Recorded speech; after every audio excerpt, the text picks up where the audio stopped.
This month marks 1 year of the Plugging In podcast and 2 years of my career in clean energy.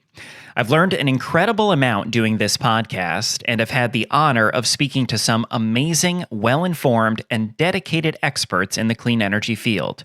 I think it's safe to say we did not have the year we were expecting, but if our experts have proven anything, it's that we cannot afford to slow down. This is Plugging In. I'm Barry Weigel. Welcome to Plugging In, powering our way to a brighter and healthier New York. I'm your host, Barry Weigel. Each episode on this podcast, we will discuss a different topic related to clean energy, explaining complex topics in a way you can understand. Become part of the community as we help to make a brighter and healthier New York. As the sun crests on the horizon, a new day dawns in our state. A new hope for tomorrow is rising, a clean future we create. Tomorrow we breathe easier, tomorrow the skies are clear. Today we are plugging in, the future of New York is here. For this 1 year anniversary episode, I wanted to pull together some clips. I'm not going to call it a best of because I think each episode has some great information in it, but we'll call it a 5 things I learned doing this podcast. Wind and solar are likely not new concepts for you, but battery storage might have been. I'll be honest, I'd never heard of it. There's a number of benefits, including resiliency during storms and keeping the lights on, but also ratepayer cost savings. By charging up a battery with wind or solar power, which is cheaper because there's no fuel cost, we can then discharge that battery onto the grid when power prices go up. And instead of turning on a gas peaker plant, we could just discharge the battery. A valid concern comes around safety, and because we've seen a rash of fires from unregulated lithium-ion batteries in cheap e-bikes, it's important to point out the differences in large-scale lithium-ion battery storage sites.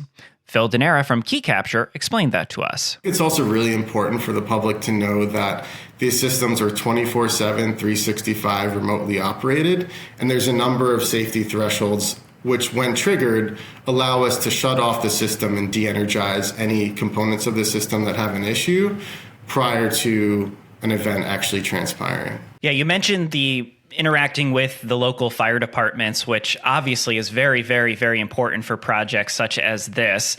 And probably when you approach a fire department, they're not used to dealing with this type of facility. They don't have one in their district yet. So how do you work to kind of educate a fire department, a fire chief, volunteer fire departments in, upstate New York on what this technology is and how they should respond if something goes wrong? As mentioned, we've been developing projects for over 6 years in New York, and oftentimes when we're approaching a town, one of the first questions that they have, irrespective of fire and safety, is how do we actually interpret this use? Is it a public utility? Do we need to adopt a code amendment? And so there's a ton of education that goes into the overall message, which is this is new for us, and we really appreciate you all coming in as a developer and making sure that we have a clear understanding of the use. With respect to fire and safety specifically, I've hosted many of these meetings and have definitely faced skepticism. But that said, I've had multiple fire chiefs come into a meeting very fearful of the technology and leave with a sentiment that transmission-connected battery energy storage systems are far from the most dangerous thing that are built within their service territory. Offshore wind is another topic we've covered extensively on this podcast. It has the potential to power a significant part of New York, maybe up to a third of our total power usage. Even in the past year, new studies have shown it's the most cost-effective way to power New York City and Long Island. A myth that has unfortunately been repeated again and again, even at the highest levels of government, is that the recent increase in whale deaths is because of offshore wind. Despite the fact that strandings began long before there was any steel in the water, which you would assume put that argument to rest, it still continues. Professor Lesley Thorne has studied the issue extensively.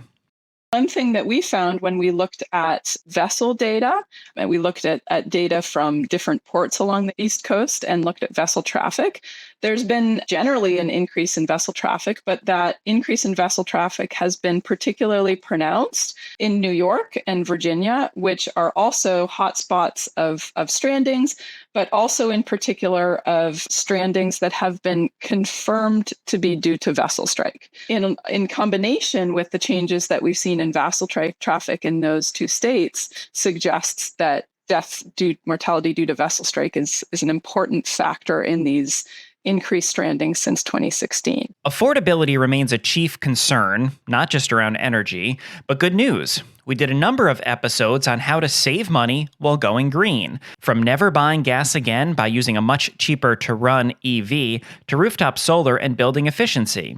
Kate Daniel from the Coalition for Community Solar spoke about one program that she promises isn't too good to be true. I've heard before it described as like a Groupon for electricity. Okay, almost. yep. So when you subscribe to a community solar project, you are receiving the bill credits, which represent the generation of that portion of your subscription. So the project generates a certain amount of electricity. You're signed up for 1% of it. You translate that electricity into the monetary value that appears on your electric bill. And then you provide a payment to the community solar provider for a portion of those credits. But ultimately, it works as a net savings model. More than ever, clean energy is being perceived as a partisan issue. That is, despite the fact that some of the reddest parts of our country have the most clean energy. In 2024, Texas deployed 14 gigawatts of clean energy, while New York deployed under 1 gigawatt. Again, Texas deployed 14 gigawatts of clean energy, New York under 1. I'm going to make an educated guess that Texas didn't do that for the climate. They did it because it makes sense economically. As Chelsea Henderson from Republic EN reminded us, this wasn't always seen as a left versus right issue. I really just wanted to show that, for nearly 60 years, we have been trying to enact climate policy of some sort in this country, really starting with this briefing that LBJ got about this time, actually 60 years ago. So crazy, wow. Right? And, I think that one thing that gave me hope was just seeing how bipartisan this issue was, especially in the 70s and the 80s. Things kind of dipped a little bit in the 90s. Bob calls the 2010s the decade of disastrous disputation, when really disputing climate science kind of had its heyday. But there were so many opportunities for cooperation. Lastly, we all see our electric rates going up, and everyone seems to have a theory on who to blame. Energy policy analyst Christian Roselund spoke to us with the facts in hand. The truth is, if we are stuck on natural gas in the winter, it's going to be more expensive, right? What we're seeing a lot of times, particularly when we have geopolitical events over which we have no control, like Russia's invasion of Ukraine, which sent gas prices spiking, right? So that means everybody is paying more for gas. If you use gas for heating, you're paying more. If you're just using electricity, remember, gas is the marginal source. So if gas prices go up, your bill goes up. So the more that we can diversify away from gas, and the more that we can get to more stable sources, like offshore wind, which offshore wind isn't always cheap, but it is a stable price. I want to thank all of our guests over the past year, and we have some incredible guests coming up for the rest of 2025. I also want to thank our listeners. We launched out of the gate strong, and we've seen our numbers steadily grow over the last year. So thank you. If you have episode ideas, guests to pitch, or just questions you want answered, don't hesitate to send me an email. podcast@aceny.org. Thank you for listening to this episode of Plugging In. I hope you learned something, and I hope you share this knowledge with someone else. It would be incredibly helpful if you leave us a 5-star review wherever you found this podcast. If there's a topic you would like us to cover in the future, or have a question about clean energy, send us an email at podcast@aceny.org. You can follow us on social media using the links in the show notes, or consider joining our Clean Energy Supporters mailing list at aceny.org/support. Your support is crucial to creating a brighter and healthier New York. I'll see you next time. As the sun crests on the horizon, a new day dawns in our state. A new hope for tomorrow is rising, a clean future we create. Tomorrow we breathe easier, tomorrow the skies are clear. Today we are plugging in